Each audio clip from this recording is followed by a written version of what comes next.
नमस्कार मित्रांनो, स्वागत आहे तुमचं मराठी जंक्शन या यूट्यूब चॅनलवर।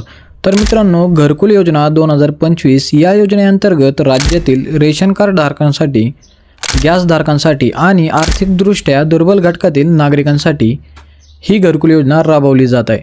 तर या योजनेअंतर्गत तब्बल 1,20,000 रुपयांपर्यंत अनुदान गावाकडील भागामध्ये दिला जात आहे।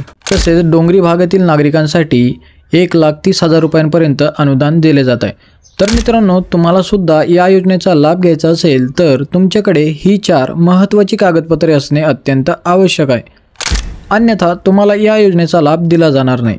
जर मित्रांनो तुमच्याकडे ही 4 कागदपत्रे असतील तर 100% तुम्हाला 2025 मध्ये घरकुल योजनेचा जे काही अनुदान असेल ते तुम्हाला मिळणार आहे।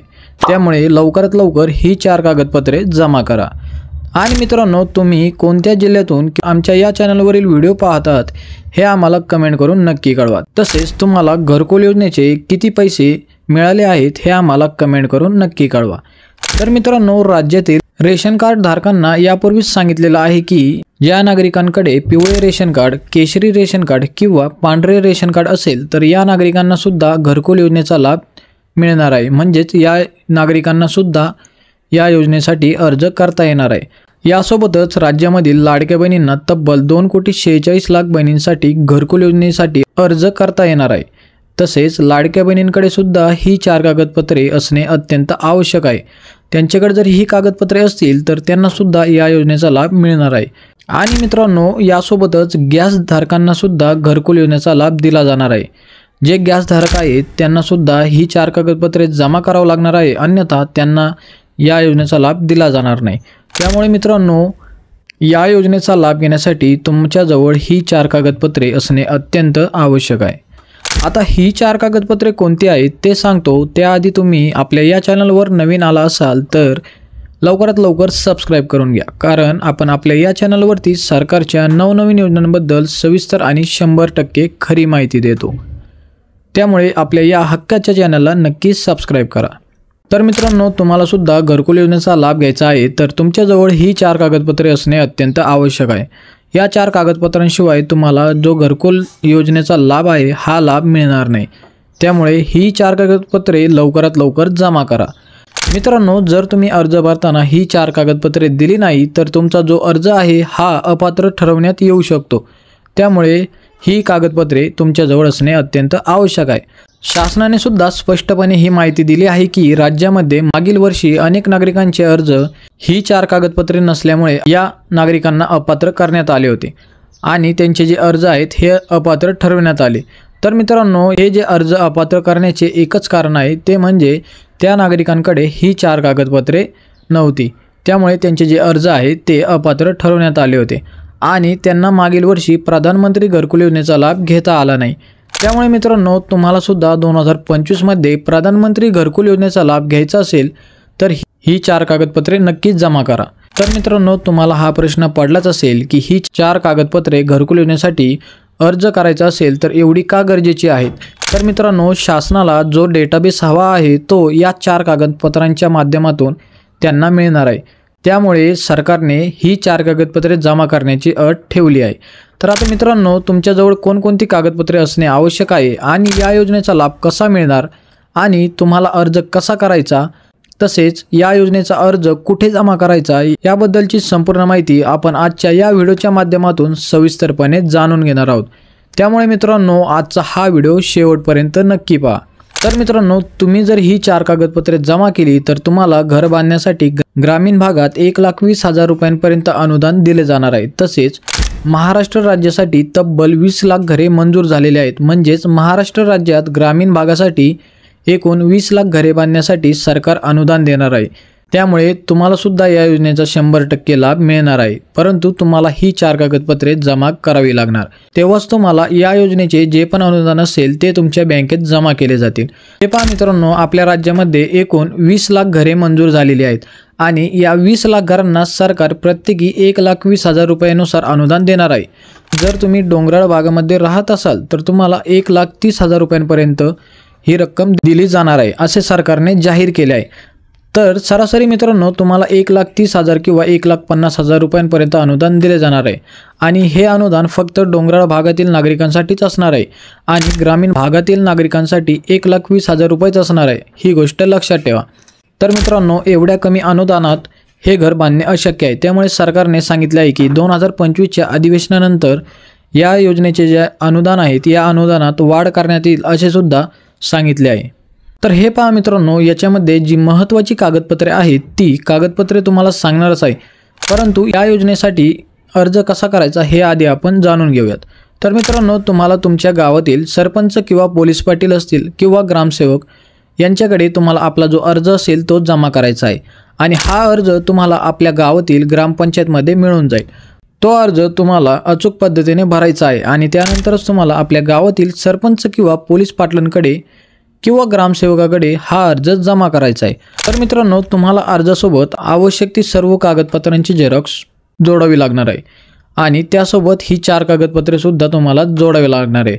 तसेच मित्रांनो कोणाचे अर्ज घ्यायचे किंवा कोणाला पात्र ठरवायचं याची सर्व जबाबदारी आपल्या गावातील जी ग्रामसभा होते त्या ग्रामसभेमध्ये ठरवण्यात येणार आहे आणि जे लाभार्थी या योजनेसाठी पात्र असणार आहेत त्यांची यादी ग्रामसभेद्वारे सरकारला पाठवण्यात येणार आहे। तसेच ज्या नागरिकांना या योजनेचा लाभ द्यावा असे त्या ग्रामसभेत जाहीर झाले त्यानंतर त्यांची एक लिस्ट तयार करण्यात येईल आणि ती लिस्ट सरकारला पाठवण्यात येईल आणि ही लिस्ट गावातील सरपंच किंवा ग्रामसेवक हे तयार करणार आहेत। त्यामुळे ही यादी तयार झाल्यानंतर ज्या ज्या लोकांची नावे दिली आहेत त्या लोकांना घरकुल मंजूर होणार आहे। आणि मित्रांनो जर तुम्ही यापूर्वी घरकुल योजनेसाठी अर्ज केलेला असेल तर तुम्हाला त्यावेळी घरकुल योजनेचे जे अनुदान आहे हे मिळाले नसेल तर तुमचा 2025 मध्ये सर्वे केला जाणार आहे आणि त्यानुसार तुम्हाला पात्र ठरवायचं की अपात्र करायचं हे त्या सर्वेमध्ये समजणार आहे। राज्यातील अनेक नागरिकांनी घरकुल योजनेसाठी अर्ज केलेले आहेत, परंतु त्यांचे जे अर्ज आहेत ते एका कारणामुळे बाद करण्यात आले होते, म्हणजेच अपात्र ठरवण्यात आले होते आणि त्याचे एकच कारण म्हणजे त्या नागरिकांनी अर्ज भरताना अपूर्ण कागदपत्रे जोडून दिली होती, त्यामुळे अशा नागरिकांचे जे अर्ज आहेत ते अपात्र ठरवण्यात आले होते। तर मित्रांनो तुम्हाला सुद्धा या योजनेचा लाभ घ्यायचा असेल तर तुमच्याजवळ ही पात्रता असणे अत्यंत आवश्यक आहे, तेव्हाच तुम्हाला या योजनेचा लाभ मिळणार आहे। तर मित्रांनो या योजनेचा लाभ घेण्यासाठी तुम्ही सरकारी नोकरदार असाल तर तुम्हाला या योजनेचा लाभ दिला जाणार नाही। तसेच तुम्ही किंवा तुमच्या घरातील सदस्य सरकारला वार्षिक कर देत असाल म्हणजेच इन्कम टॅक्स भरत असाल तर तुम्हाला सुद्धा या योजनेचा लाभ दिला जाणार नाही आणि घरातील सदस्य किंवा जो पण अर्जदार असेल त्या अर्जदाराला या योजनेचा लाभ मिळणार नाही। तसेच मित्रांनो जर तुमच्याकडे ट्रॅक्टर किंवा टॅक्सी सोडून इतर कोणतेही 4 चाकी वाहन असेल किंवा तुमच्या स्वतःच्या नावावर 5 एकर किंवा त्यापेक्षा जास्त जमीन असेल तर तुम्हाला या योजनेचा लाभ मिळणार नाही। जर यापेक्षा कमी असेल तर 100% तुम्हाला या योजनेचा लाभ दिला जाणार आहे। तसेच मित्रांनो अर्जदार नागरिक हा महाराष्ट्र राज्याचा नागरिक असणे आवश्यक आहे, कारण अर्ज भरताना तुम्हाला रहिवासी दाखला सुद्धा द्यावा लागणार आहे आणि हा रहिवासी दाखला तुम्हाला तुमच्या तलाठी कार्यालयात किंवा ग्रामपंचायत कार्यालयात मिळून जाईल। आणि मित्रांनो या योजनेचा लाभ घेण्यासाठी अर्ज कुठे करायचा तर मित्रांनो आपल्या गावातील ग्रामपंचायतीमध्ये सरपंच किंवा ग्रामसेवकाकडे तुम्ही या योजनेसाठी अर्ज करू शकता आणि तो त्यांच्याकडे जमा करू शकता किंवा तुम्ही पंचायत समितीमध्ये सुद्धा या योजनेसाठी अर्ज करू शकता। तर मित्रांनो आता आपण घरकुल योजनेचा लाभ घेण्यासाठी कोणती 4 कागदपत्रे लागणार आहेत ते जाणून घेऊयात। तर हे पहा मित्रांनो ग्रामीण भागातील जे नागरिक आहेत त्यांना घरकुल हवे त्या नागरिकांचे वार्षिक उत्पन्न हे सरासरी 1,50,000 रुपयांपेक्षा जास्त नसावे आणि त्यानंतर तुमच्याजवळ 7/12 उतारा असणे आवश्यक आहे। जर तुमच्याकडे 7/12 उतारा असेल किंवा तुमच्याजवळ घर बांधण्यासाठी 1 किंवा 2 गुंठे जागा आहे आणि त्या जागेचा उतारा असेल तरच तुम्ही या योजनेसाठी अर्ज करू शकता। आणि मित्रांनो दुसरं कागदपत्र म्हणजे ग्रामपंचायत प्रमाणपत्र।